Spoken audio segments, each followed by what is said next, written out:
Hi, good afternoon, everyone. Welcome to Microsoft Power Platform Lunch and Learn series. I'm Neetu Jain, Senior Marketing Manager at sa.global. Thanks to everyone for joining us today. This is an interactive session, so if you have any questions for our Power Platform experts, please use the question box to send us your questions. We are also recording this webinar, and a link to the recording will be shared with you later. With this, I will pass to Jake. Jake, over to you. Hey, thanks, Neetu. Thanks for the time today, everyone. My name is Jake Roeder. I am the CTO of the Americas at sa.global. But more importantly, I'm not a developer. I started my career as an end user at an engineering company that was using Microsoft Dynamics AX. And I was in the field service department and the inside sales department. I have a degree in engineering, and IT was not really my forte to start with. But before it was cool, I was sort of leading a bunch of these low-code, no-code initiatives at my company. I was responsible for writing reports, combining like a bunch of different disparate data sources, and building some lightweight applications for my department to use, basically. In our field service department, for example, I created an expense report form for our technicians. Prior to that, they were printing out a form remotely, writing on it, attaching the receipts by stapling them in, putting them in an envelope, and mailing it into the office. And we put together an Excel sheet that they could use that would get imported into Dynamics AX. And then in the sales team, I helped them build kind of an app that they were using to publish their sales lead pipeline and funnel for strategic accounts into a board package. Since then, I've been doing solution architecture work across Microsoft's business applications for the last 15 years or so. Dynamics 365 is my main focus, but I keep getting pulled back into the world of low-code development and reporting. So here's the agenda for today. First, John Flagg, director at Microsoft, is going to do a brief explainer of the evolution of low-code and no-code development and talk about a case study for a little bit. Then I'm going to break into an actual demonstration building a low-code application from scratch. When I did it yesterday, it took about 45 minutes. I thought it was going to take an hour, but it didn't take quite that long. So we'll see how long it takes today. After that, we'll go through any additional questions that might have popped up during the demo. And then we have kind of some recaps and next step slides at the end. So with that, I'll just kick it over to John. We can start talking about low code, no code. Great. Hey, thanks, Jake. What I want to do is just take a few minutes here and just kind of set the platform. You hear this whole thing, people talk about the Power Platform, they talk about low code and everything else. And really what I want to talk to you about is kind of the evolution of low code and what we actually call low code 3.0. Okay, so it really starts with some defining trends. So these trends are things like, why is this happening, right? What are people trying to deal with? And number one, companies are fighting with this whole idea of strategic transformation or innovation. There's all these ideas that people have within the company, and they're trying to figure out how to solve problems that are in place. And what they have is they have situations where their developers have a huge developer backlog. So what they do is they're solving these problems that are out there that are driving innovation for their company. And that innovation comes with people that are closest to the problems, but supported by the incredible IT staff that is out there. And that is one of those big trends that are coming out there. The other thing is this concept of like data silos. If you start thinking about it, is companies have ERP systems, they have CRM systems, they have these different systems that are in place, and they all kind of sit in silos. They do whatever they do really, really well, but the magic really happens is between those systems. Okay, I'm sure nobody's ever been to the point where they've taken information out of one of these systems and put it into Excel to turn around and try to solve a problem. You know, we actually sit there and say Excel is the biggest business system out there today, right? And you know, it's amazing the macros that are defined and everything else. So this transformation is happening. But the other thing is happening is there's really these new participants. And what we'll find is if anybody on the IT side of the world realizes it, it is almost impossible to find a developer nowadays, right? There's supply and demand, and having developers they're hard to find. So what happens is you get up to this, like I mentioned, this big developer backlog that's in place, all these projects that the business wants, but how do we get to the projects? Well, the business doesn't have time. You know, time is the enemy of innovation. So what they're doing is they have this quote with this term called a citizen developer or a business analyst that goes out and creates this incredible spreadsheet that does magic, you know, that's out there that solves a business problem. Okay, and that's what we call the citizen developer, these business analysts that are using access databases. They're using like all these tools, SharePoint, whatever, to solve problems that they need to do the business. But what happens is it's really what we're seeing is this participation of how can we bring these two worlds together, these citizen developers and these professional developers into a new world where they can collaborate and you can leverage the few professional developers to do more with less. Okay. The other thing that's happening is there's this term called artificial intelligence. You know, everybody goes AI kind of thing. And what is this thing called AI? But what we're seeing is AI is real, right? It's just using math to do statistical models, to do image recognition, to do different things. But how do I bring that down to the normal person that can turn around and do that where humans and AI can actually work together to help solve problems? And what that leads us to is these strategic transformations and these new participants into these high impact outcomes that are driving low code 3.0. And those high impact outcomes are things like intelligence everywhere. I have forms, okay, if we think about business systems capture data and usually do a workflow with it, but how do I apply intelligence to that, right? How do I take a picture of something and know that that picture of what I'm taking as is something that's defective, that I turn around and need to do something with in my business process that doesn't really sit in any of my systems that are in place. So I'm taking forms and I'm taking data and I'm applying intelligence. And then the other big thing that we're seeing as the outcome is hyper automation.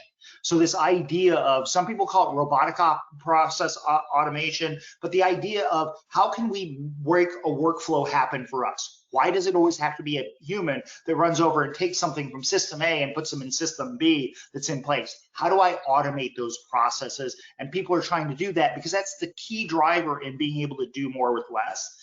And then really you start looking at these, instead of having standalone solutions that are in place, everything being brought together into a seamless system. And that system turns around and crosses different, essentially different business systems that you're in place into what I call a purpose-built use case. Okay, Jake's going to show you kind of a purpose-built use case on capital expenditures, right? And it's something that's very unique to something that needs to be solved. And how do you do that so I don't have to worry about going into 5 different systems to be able to do that? And so that leads us to this evolution of low code 3.0. Low code has been around forever. You've heard me talk about Excel, Access, all these things. Guess what? That has been around forever. It's been done since the beginning of time, right? So low code has been out there. We just didn't think about it as low code. We thought of Excel and everything to solve our problems. So it's always been out there, and users have always tried to solve problems that are in place. Then what we saw was this evolution from low code 1.0, these Excel things, into what we call low code 2.0.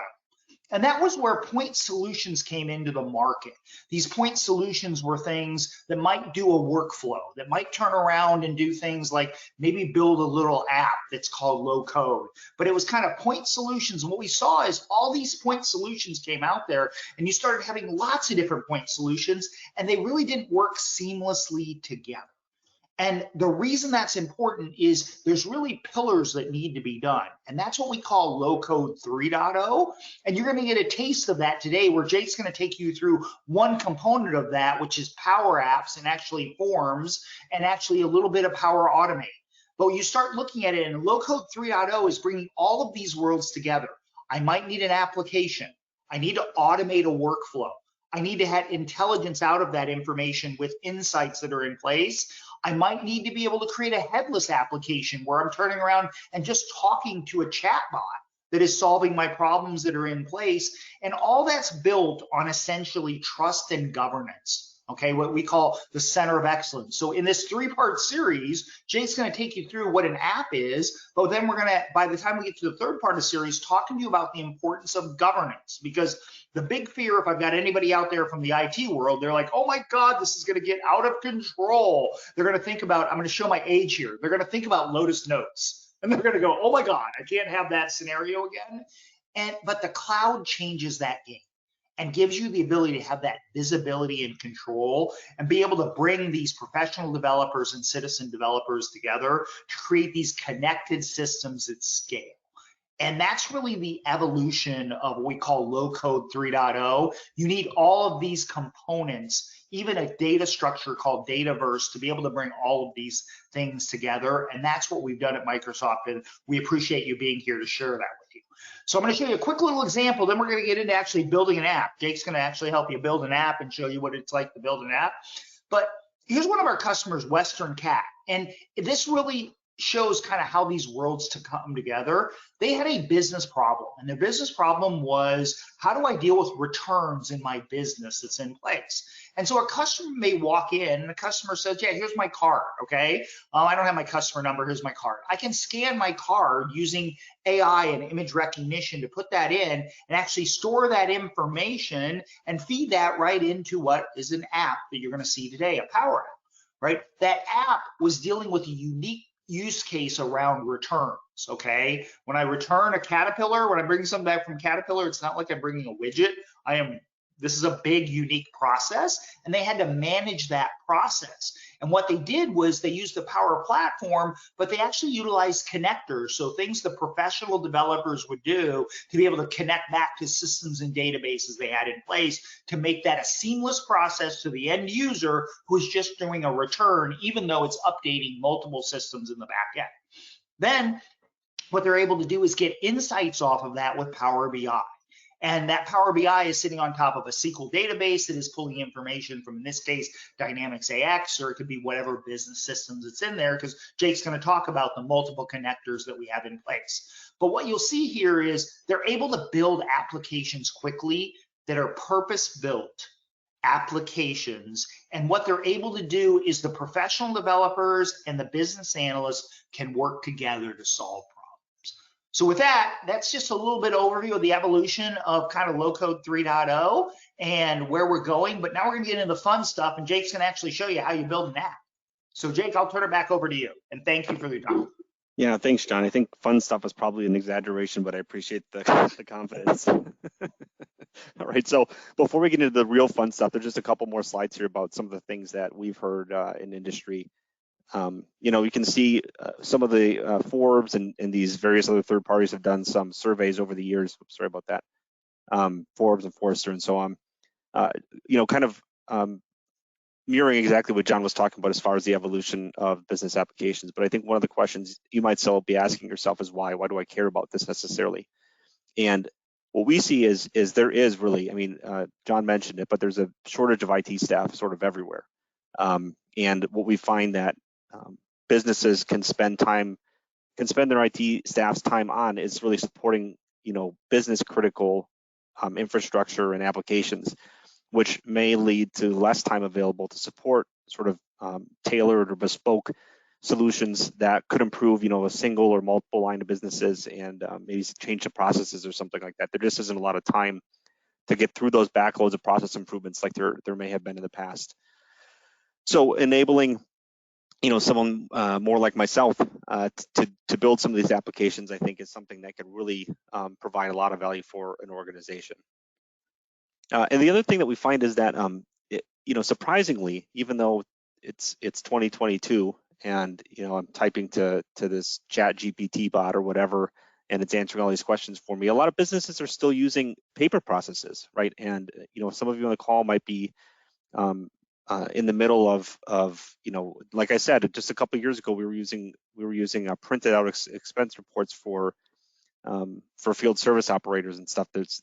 There's a lot of meat left on the bone or white space to improve, bring some of that stuff digital, and then even automate some of it. So Power Platform, why Microsoft, right? I think obviously you're going to see some more independent research groups here like Gartner and Forrester again, with rankings and Microsoft's in the leaders quadrant for enterprise low code application platforms. But what we see as the main selling point for Power Platform is really it's part of the Microsoft family. People that are using Microsoft applications already, like Outlook or Word or Excel or whatever, are going to be very familiar with the user interface, terminology, the type of usability, the icons, all the rest of that stuff just kind of just they try to, it's very easy for a person to drop into this application or this platform and kind of just get it. Additionally, even if you're not using the Microsoft products, Power Platform is part of the kind of new Microsoft, I like to think, and is really first party versus third party agnostic. I don't think you'll see as we get into the connectors and the different types of things inside these environments that there's connectors to Salesforce, there's connectors to Gmail, there's connectors to all these different applications that have nothing to do, and in fact are competitors of Microsoft in this space. So I think being in this platform is really something powerful, and it's not very limiting either.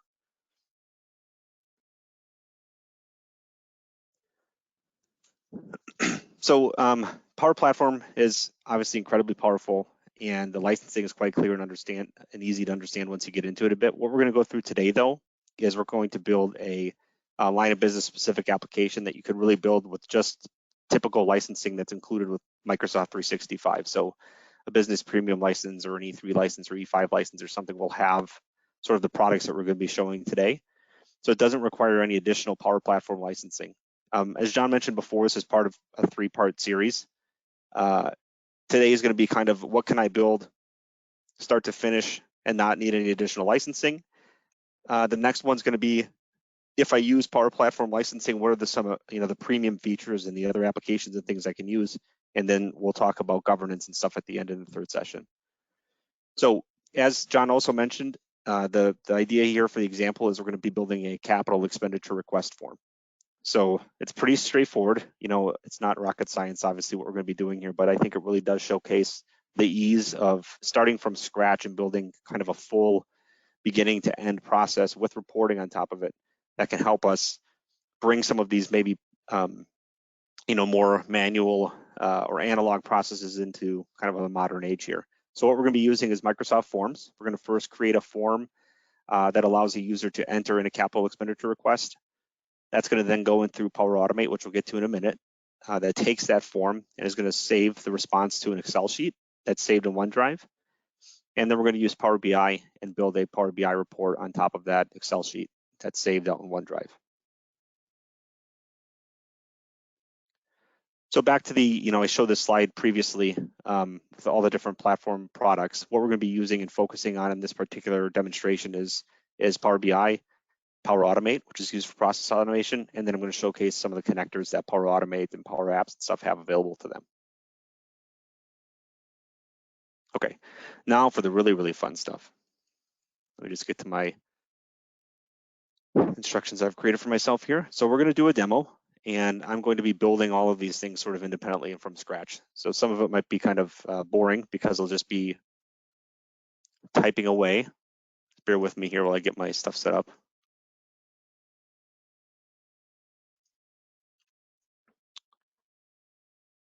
All right, so the first thing we're going to do is we're going to build a form. Microsoft Forms is kind of, I don't know if anyone's used it that's on the call, but it's an application that you can use to create surveys and quizzes and stuff, and either allow them for anonymous posting and answering, or have more controlled access like internally in your organization. I actually, back during the beginning of COVID, had to fill out some questionnaires, I think, when we were going to get testing, and it turns out that they were using Power Apps, the hospital was using Power Apps, so it's kind of interesting. But I'm just going to create a new form here. It's very simple, very straightforward. This user experience is really, really easy to use. So what I'm going to just do is type in the title, so capital expenditure request. Put a little description here. Use to request and justify request.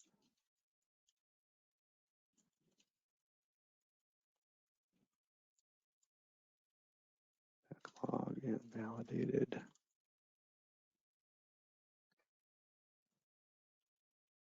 Prioritized.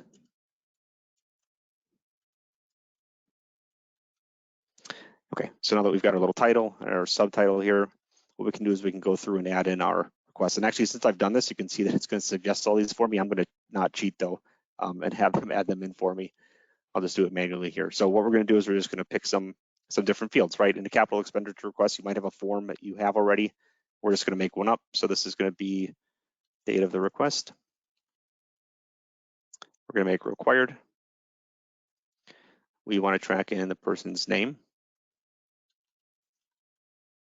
Make it required. The department that they work for. Now, if we wanted to, we could have, a list of departments here to select from, but I'm just going to make it very, very simple and have a free text field.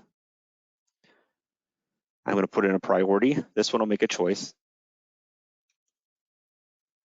Priority. High. Medium. You can see it's actually trying to suggest some stuff for me too. Low. I'm going to require this one. We're going to say estimated cost for the total project. This one we won't require, but we're going to restrict it to be a number. So you have to type in a number there. Project type. Be land purchase. Building addition. Major improvement. And replacement existing.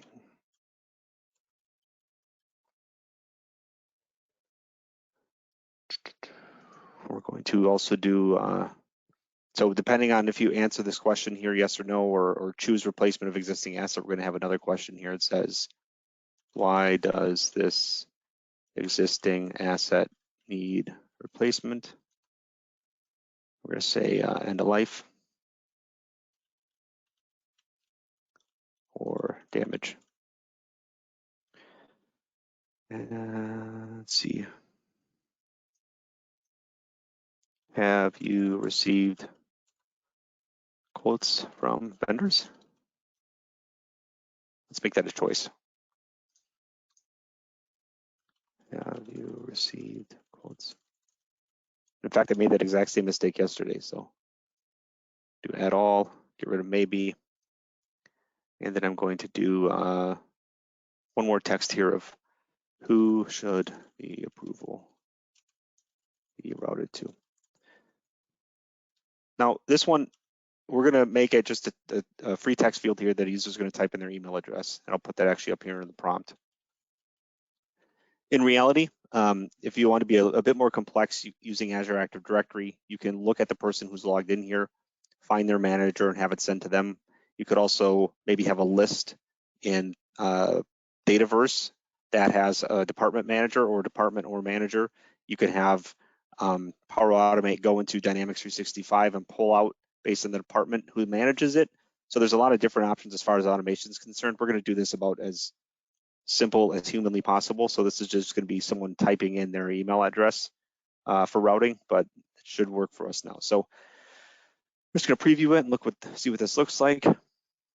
So this one, we've got project type, and this might not apply if we ask one of these other questions. And so what we're going to do is we're going to go back and we're going to add a feature called branching. So if I choose project type and hit the ellipses and say add branching, what I'm going to go do is come down here and say for land purchase, if you select that, go to 8. You select building addition, go to 8.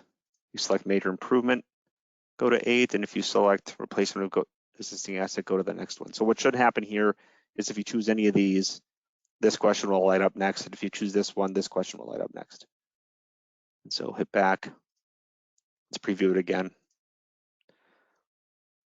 And here we see there's no answer there yet. So I'm going to hit land purchase. Then if I change this to replacement of existing asset, we get a new question. So that works as I expect. Perfect. Wonderful. So I've got my form created. All right. Next step is we are going to create a Excel sheet to handle these, or an Excel sheet to handle these form responses and save it in OneDrive. So what I'm going to do is I'm going to go to a OneDrive folder and just create a new Excel file. I'm doing this for my desktop. Oh, let me show it on a different monitor here.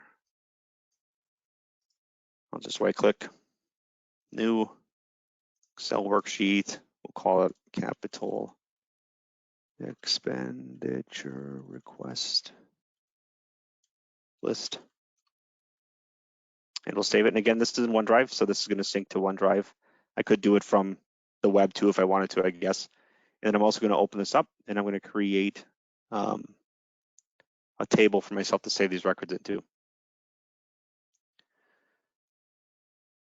Right, so the idea here is the one thing to know about using Power Automate, which again I'll show in a minute, is that you have to have your data in a table. It looks for tables when it's trying to access Excel reports. So what I'm going to do is put the headers in here, and then we'll format it as a table in order for it to work. So again, I'm just literally going to key in the stuff that I had previously. So it was request date, name, department, request priority, estimated cost, project type,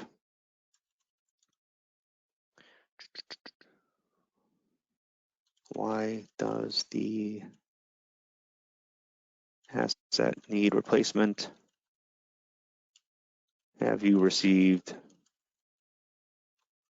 quotes from vendors? Approval.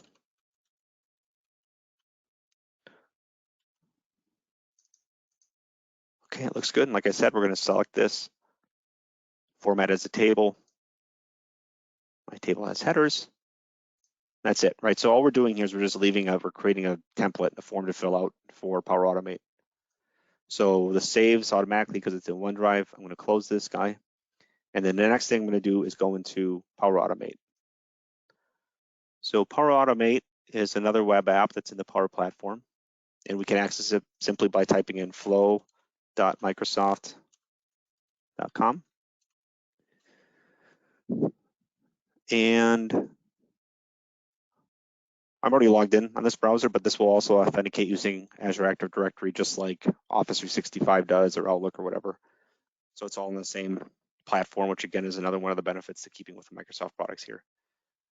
And what you can see is they're just going to go through Power Automate here for a second. So Power Automate is kind of like a automation tool set. It's like a Zapier or MuleSoft or something like that that you might be familiar with, but it's very, very, very powerful and robust.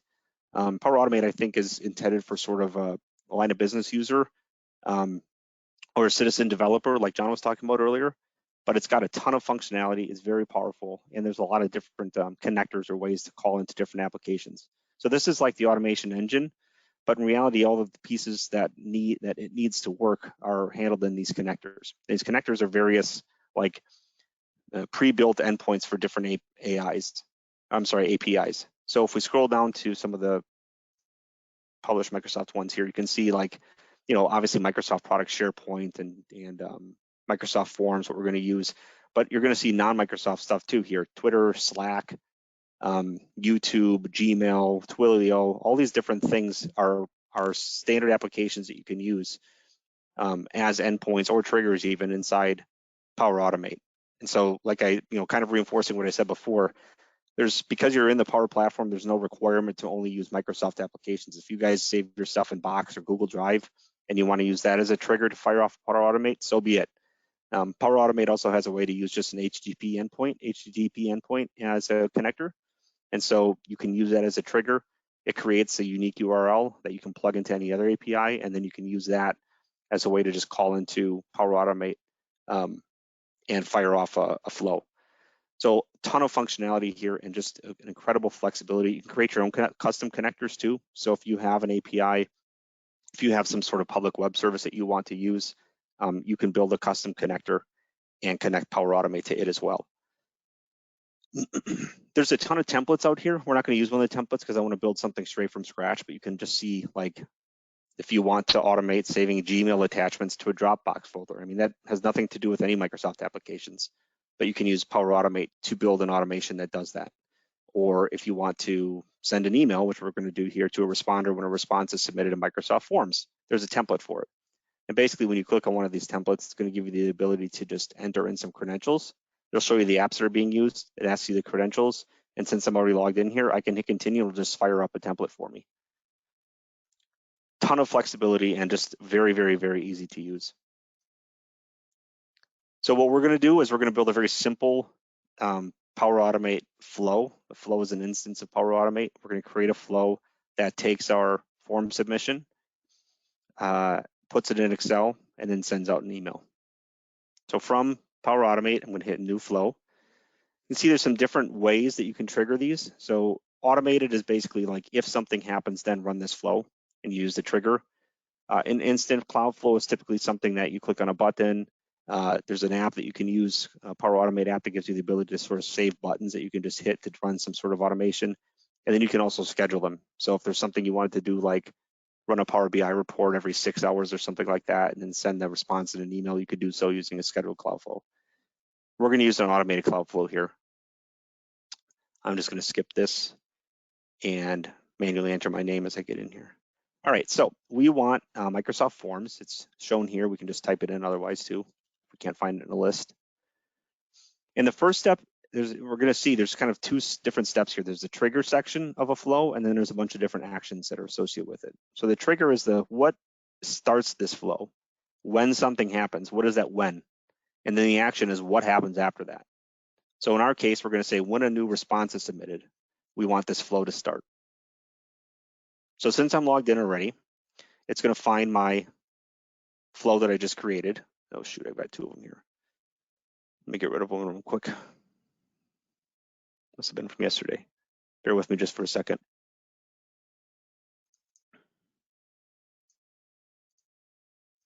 All right, let's try this again.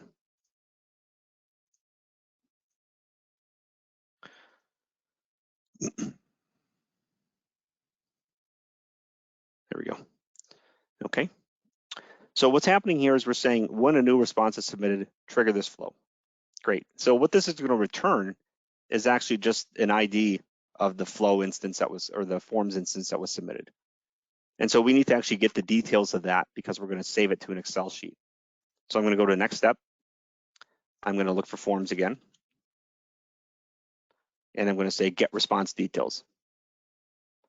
So we're going to look for that form, capital expenditure request. And what I'm going to do is I'm going to take an output from this first item here and use it in the response ID field. So I'm going to take the response ID. You can see it's from the when a new response is submitted task.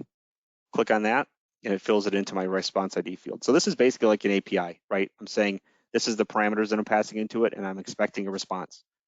So when this one fires, what I'm expecting, I'm going to tell it, look at this form for this response ID. And what I'm expecting is all the details of that request. So now that I have all the details, I'm going to go to Excel.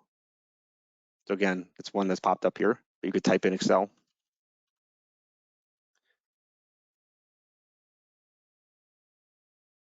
And I'm going to do this guy. And I want to add a row into a table. So now there's a bunch of different parameters I choose here, but these are all drop downs, right? So it's asking me where am I getting this from? This is going to go show all of my different team sites. In fact, I'm going to use my OneDrive for Business account. I'm going to pull it from my OneDrive library. Clicking on this little file chooser allows me to pick the folder that's coming from. So I'm going to go grab it from marketing, P4 webinars, webinar 1. And here's our sheet that we just made. Clicking on that, it'll put the entire path in there for me. And then, like I said, you need to have a table. So by clicking on this drop down, it's going to go out and interrogate the Excel sheet, find this table here, and that's what I'm going to select. Now, since I've done that, you can see it goes and figures out what all the fields in that table are so that I can fill them out, right? Because again, I'm asking it to add a row into the table, but what are the values? So I want the responses from up here. So when I click on my field, I get these dynamic content here, and you can see all of the different fields that are coming back from my get response details. So first is date of the request. Next is your name, department. I'm just going to scroll through here and click on these. Priority, estimated cost, project type. Why does the asset need replacement? Have you received quotes from vendors? And then the approval email. Okay, perfect. All right, so now we've got our response, got the details. taking those details, putting them into the table. And then the next step is we're going to send out an email. So let's say I want an alert to the approver whenever one of these is created. So what I'm going to do here is come into the connectors. I'm going to type in Outlook 365, and I want send an email, Outlook 365 Outlook to. We're going to hit add dynamic content. I'm going to go and grab the approval email from here. Subject is going to be new capital expenditure request. And in the body, I'm going to say a new capital expenditure request from name for estimated cost has been submitted. Please review in the log. You can see I don't have to do any concatenation or any of that kind of stuff. This kind of just deals with it for you. Now you can, I mean, if you look in the expression section here and you need to concatenate or you need to pull out first 6 characters of some field, or if you want to format this as like currency instead of just a string like it's going to show up in by default, you can go in and do that. You can change the formatting of the body so it looks more however you want, sort of rich text. You can change fonts, all that sort of stuff can be done. As far as the email is concerned, you can attach files. We're not going to do any of that right here. We're just going to send a simple little message out saying, hey, by the way, go check the log for these capital expenditure requests. So I'm going to give this a name, capital expenditure request, and then I'm going to save.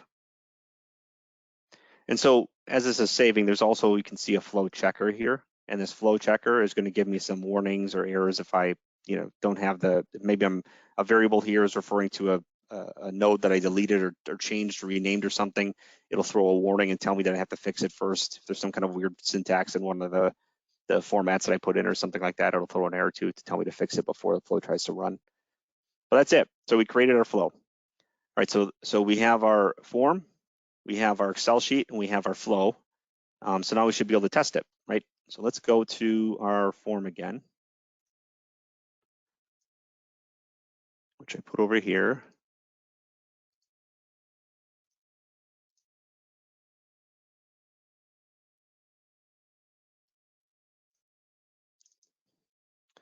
And the way you submit or collect responses from a form is there's a collect responses button up here that gives you a link.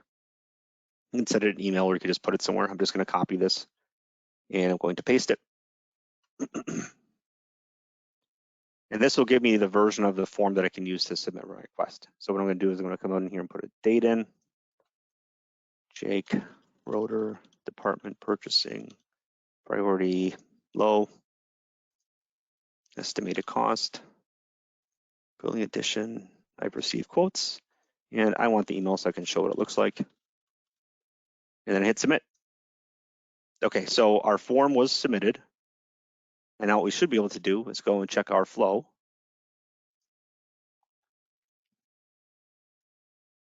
And we can see it ran already. 8 seconds ago it ran. So what that should have done is it should have created a record in our spreadsheet for us. So if I come out here and open up our spreadsheet, and again, this is opening it, I have it saved to my desktop or synced to my desktop. So this should open the newest instance of the OneDrive.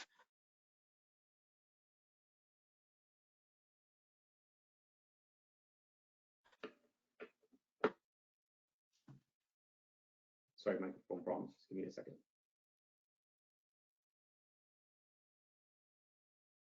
Okay, that should be better. So what happened here was it did save, created a record in my file for me and saved it. And then I also got an email as I was showing that there. So let me just run over here and pop that up.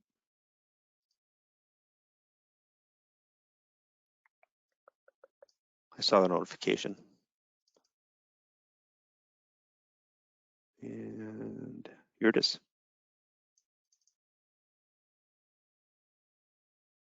So that's the email that got sent to me. So pretty straightforward, right? I mean, I talked for 30 minutes and we went through sort of beginning to end example of creating an automation, sending an alert out.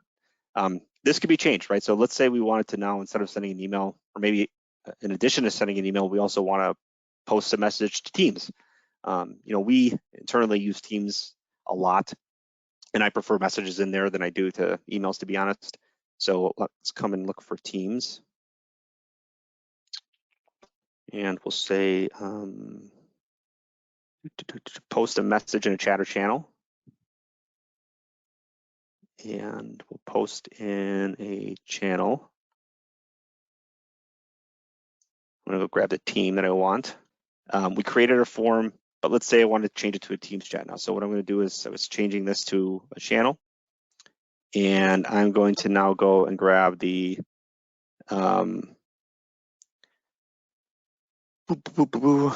capital expenditure requests. And I'm gonna pick the channel I want, the general. And I'm gonna do basically the same thing here. So a new capital expenditure request from Jake, Jake for this much money has been created. And I'll just save that.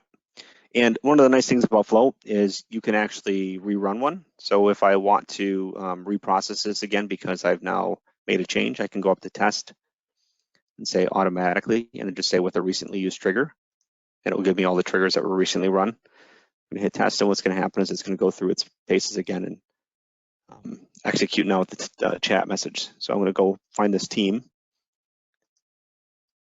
bring it over here. And you can see we just got a message sent to us on Teams. I also got the email again too. So very, very straightforward, very easy to change, very easy to maintain. You know, it's nice if you have an issue here, if something fails or it's not behaving appropriately, you can actually click on the individual runs and see the details too. So if I back out of this for a second, we'll go see both runs that were done here. And if I click on the hyperlink, it's going to pop up that instance of this flow. And I can click on these little nodes here and see the individual things that were either provided as an input or provided as an output. So if I look at get response details, for example, I sent in response ID and the form ID, and I was returned all the details about the form. And you can see this is the body of the response that I actually get in JSON. And so, you know, some things are, maybe you'll have like multiple nested fields in here or some sort of container array or something like that. You can use JSON notation to go and grab the fields that you need in the various steps after this. But in our case, you know, we have a standard connector. It's providing a flat sort of list of fields. And then again, if there was some weird mapping, like maybe the name got put in the department field, you would be able to see it very clearly here and make changes and then rerun it again if you needed to. So Power Automate is fantastic and it's really easy to use. And like I said, a lot of this is included sort of if you already have licensing for Office 365, accessing these various you know, Microsoft 365 products is included in that Flow licensing. So the last thing that we want to do is use Power BI to build a report on top of this, right? So that's going to be the next step. I'm going to open up my Power BI here. And again, Power BI is just powerbi.com.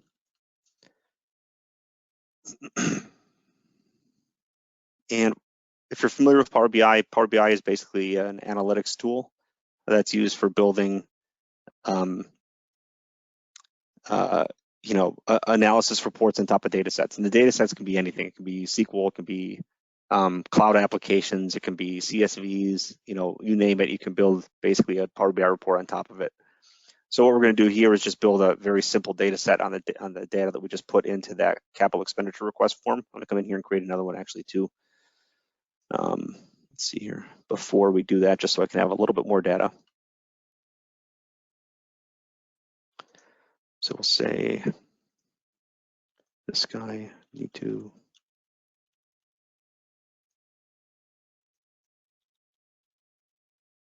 and purchase. Let's do this one this time instead.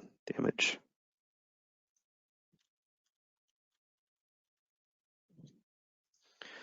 All right, that got sent through. And so what I'm going to do in Power BI is I'm going to click New Data Set. And you know, you can look here and see the different types. This is Power BI Web. There's also Power BI Desktop. That's a sort of a standalone application that has even more connectors and different ways you connect things. You can see the different types of apps out here that already have built-in sort of templates. We're going to use, again, just a file because I have a Excel file shared in OneDrive. That's been the repository for my capital expenditure request form. So I'll just hit get here. I'm going to pick a OneDrive for Business file. It's going to pick up my, pull up my document library, marketing, webinars, webinar 1. Here's my list. I'll hit connect and import. So what's going to happen is it's actually connecting to my file that's out in SharePoint, or I'm sorry, OneDrive, and it's creating this data set. So if I want to build a report on top of this data set is really the connection and the copy of the data that's in Power BI that I can build a report off of. What I can do is just click on auto create report or create report. So let's just click create report. This will give us just a blank report. This isn't quite as interesting. Let me go back and auto create one. Click on auto create. And it's going to look for like numbers and various dimensions and stuff that it might find interesting. You can pre-select data if you want to make sure that it includes certain things. But here's a little report. It's trying to come up with a narrative even, but there's only 2 data points in here. And so again, from beginning to end, right? Really from starting from absolutely nothing, just an idea or concept, all the way to getting a report, a data report that's built off of a real-time updated spreadsheet that you could refresh the support to get the most recent information from without having to go out and make sure it's saved in the right place and whatever. Took about 45 minutes.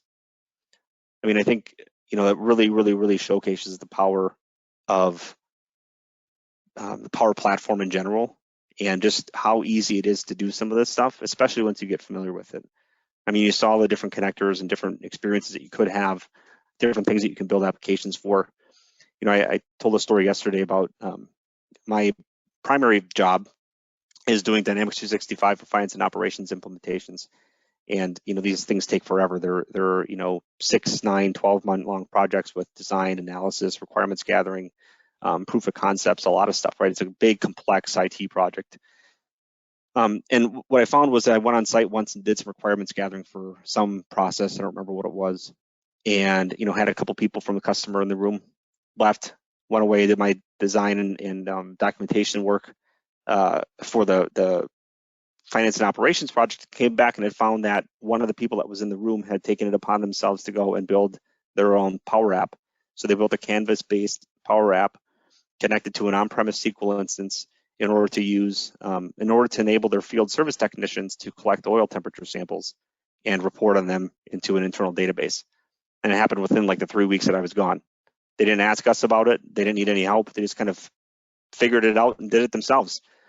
So I think, again, the power of the platform is just evident when you start using it. Ties in also to the third session, right? The third session, we're going to talk about governance. And John had mentioned it previously too, I think, about the sprawl that you can run into when people get access to stuff like this, because it's just so powerful and so useful. They want to use it for everything, but we'll talk about that in a later session as well. So let me just pop up my slide deck here. So that was it. I mean, that was a demo, what I wanted to show. And we've got a couple of next steps like I talked about earlier. First one, probably, if you're interested in the next webinar, is to sign up for the Power Platform Developer Plan. So this Power Platform Developer Plan is a licensing plan that basically gives you free access to build and test development type things in the Power Platform without having to really buy licensing for it.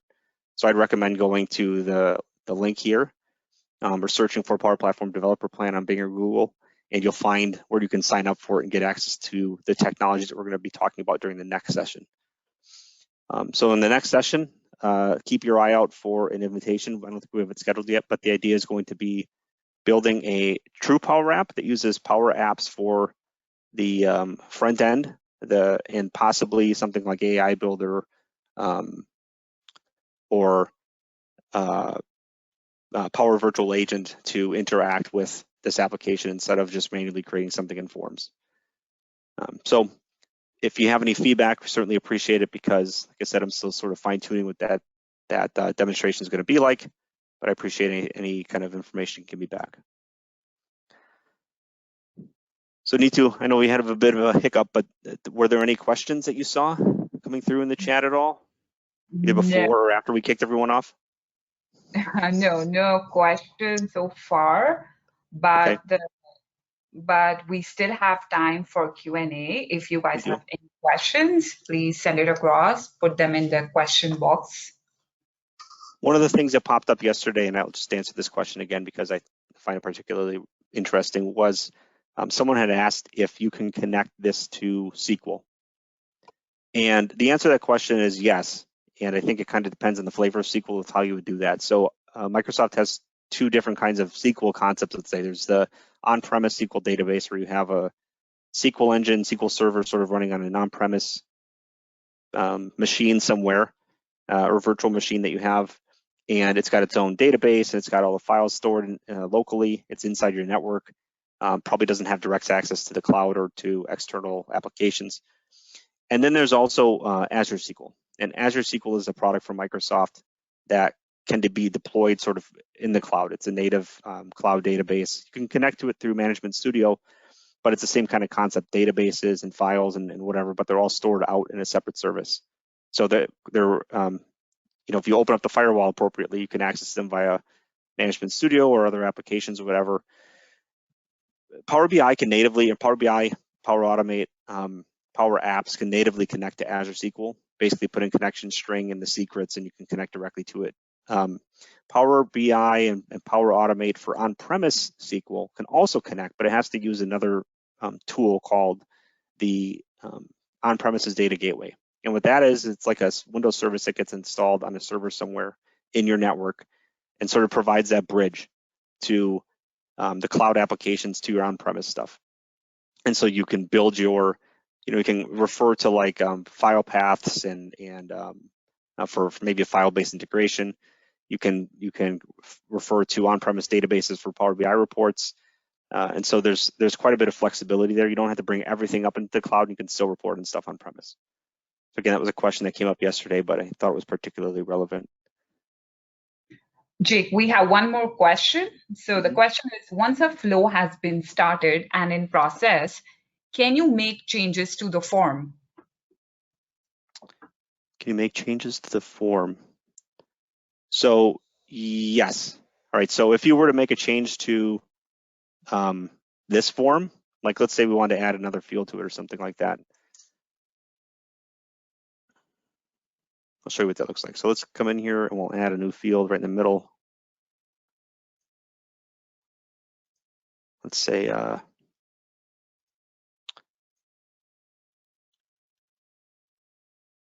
we'll move it up to here. What are we going to call this? Why? Probably something we should have had here anyways. And then we'll do our collect responses again. Copy, pop this guy open. And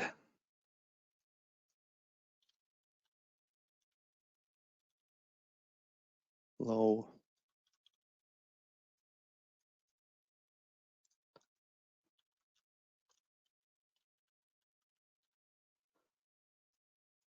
And then again, I want my email to show up. So what'll happen here, submitted it. Let's go look at Power Automate. So the only thing that really changes in our flow, if you think about it, is, come on.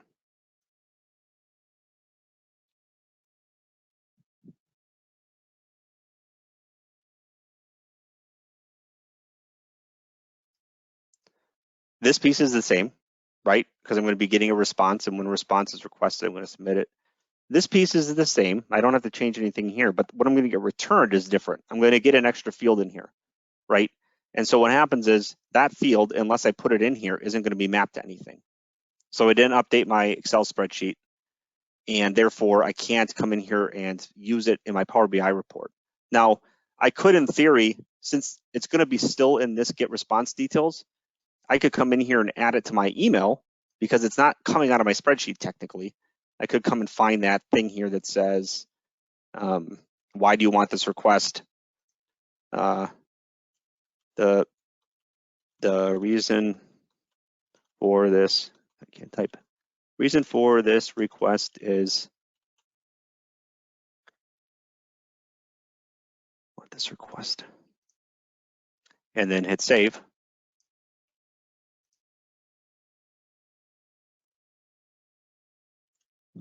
So what I'm going to do now is test this again with my most recent run.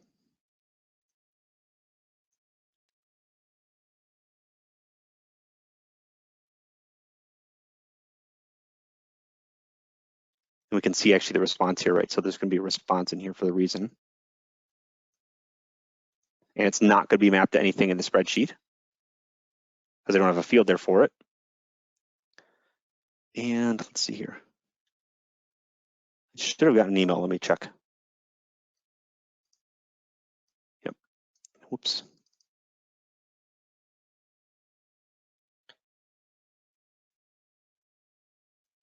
And here's my email with my new field in it, right? So it doesn't fail, but unless you change the flow to sort of deal with this new field, it's not gonna show anywhere, right?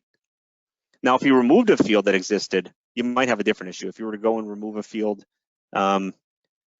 it wouldn't be received in here, and you could get a problem when you try to map it to an existing field. But what happens is it shows it as an error. So if we were to, let me do that. Let's see if I can figure that out. Where is this here? Close this guy. We'll go get rid of this field. Delete. And we'll get rid of this field. Whoops.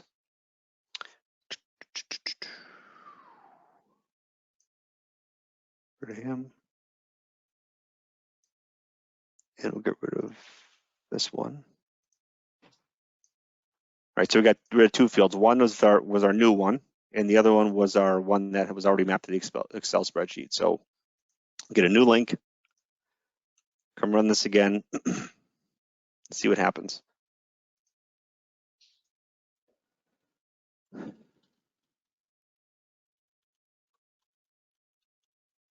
Oops, got to be a number.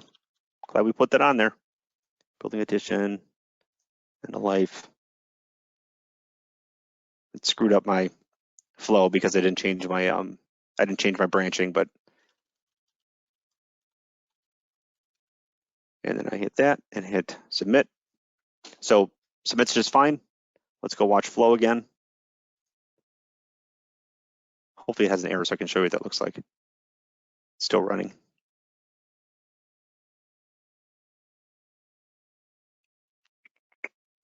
It's not gonna like this. You can see it's running and it's trying these retries here. So it's actually throwing, this is a 429, so what is that, a bad request? No, I don't know what that is. We'll find out in a second once it actually fails. So you can set the retries. I mean, there's a lot of flexibility, obviously, in configuration in Flow. You can set some retry limits. You can set conditions on the trigger. So like you only want it to run if some certain condition of the trigger is met. You can set up parallel processing. There's a branching that you can do. So there's quite a bit of complexity in Power Automate as well. This is going to sit here and try again. Let's see.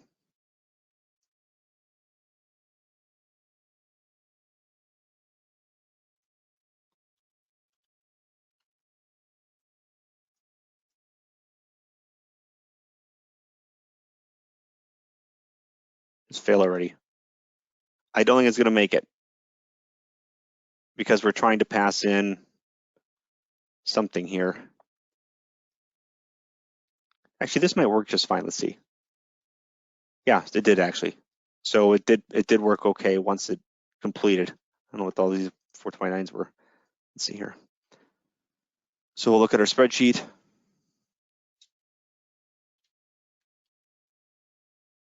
Open that up.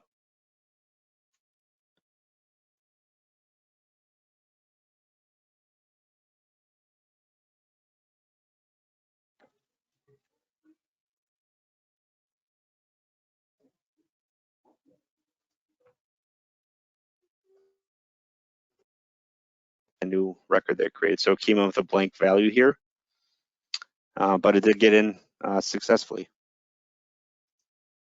So I guess now I know. That's the benefit of being able to try this out so quickly and make changes so easily. All right, so I appreciate the comments. Like I said, any feedback's appreciated too, because I want to try to make the next session even better than this one.